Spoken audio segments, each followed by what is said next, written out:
On April 3rd, the people of Hungary will be going to the polls to vote in their upcoming parliamentary elections. The current Prime Minister, Viktor Orban of the right-wing Fidesz party, has held the position with a majority since 2010. Orban's premiership has faced strong criticism from many Western leaders for his move to create what he describes as an illiberal democracy. His detractors have accused him of curtailing press freedom, eroding judicial independence, undermining pluralist democracy and moving closer to Russia. However, his defenders maintain that he has strong support within Hungary, that he is defending and preserving Hungarian national, cultural, religious and civic identity. So to dissect the upcoming parliamentary elections in Hungary, its key figures, parties and position, I'm very excited to be joined in the studio by Dr Thomas Lorman, lecturer in Central European History at UCL and co-editor of A History of the Hungarian Constitution. Thank you so much for joining me this afternoon. Nice to be here. I mean, firstly, who are the key figures, parties and their ideology in this upcoming election? So there's Orban, whose party, Fidesz, he's been at the top of that party since the late 80s. And since 2010, he's been winning every election. And the various opposition parties, which range from the hard left to the fairly right, have all come together in this election to try and form a grand coalition. Right. And they've elected an individual to represent them, a man called Péter Márki-Zay, who's actually quite conservative himself. So basically, it's an election between two conservative figures. And what are the polls saying? I mean, what are their chances? If there is a grand coalition, that must be quite a significant percentage of the population that is being represented in that coalition. Is it tight or is he still looking quite strong? It's tight. Orban's in the lead, slightly. Quarter of the population hasn't made up its mind.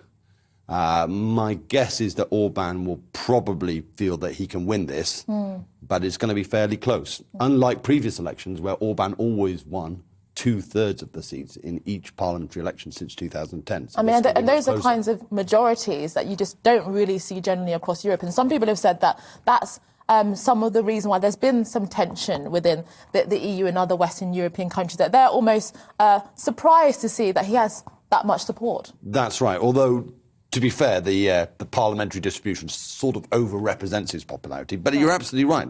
A lot of Hungarians like Orban. And a lot of commentators want to come up with other reasons why Orban keeps on winning. But the key reason is he's popular. On that point, I mean, he has been criticised by many Western leaders. Joe Biden accused Orban's Hungary of embracing totalitarianism and thuggishness. I mean, these are quite serious accusations. I mean, what do you make of the criticism he's received? Well, he's been criticised from a lot of different angles. The European Union doesn't like him. He quite enjoys a fight with these people. And I wouldn't take their criticisms particularly seriously, actually. I think it's clearly sort of overwrought language. The reality is Orban enjoys picking fights with people. He also is very intent on defending his national interests. He's got no time for multiculturalism and all the other trendy ideas. I mean, on that point, because it has been very interesting that you have seen figures within the populist right within Western countries. So Tucker Carlson went over to Hungary to interview him. I mean, what do you make of the way in which many on the populist right in Britain and America have almost seen Hungary as a nation that they should be aspiring towards? Well, they're impressed by his success. And he's a model of an unapologetically conservative figure who can still win elections. That's appealing. And they want to know how he does it. And they also regard him as someone who is actually battling against these culture war issues, against some of the ideas, multiculturalism, mass immigration, that they're battling against themselves. So they definitely see Orban as a fellow sympathiser, someone they admire. And I think they've got a justification for that, because he has been very successful, even though he's been unapologetic in attacking the things about the European Union, for example, that he doesn't like.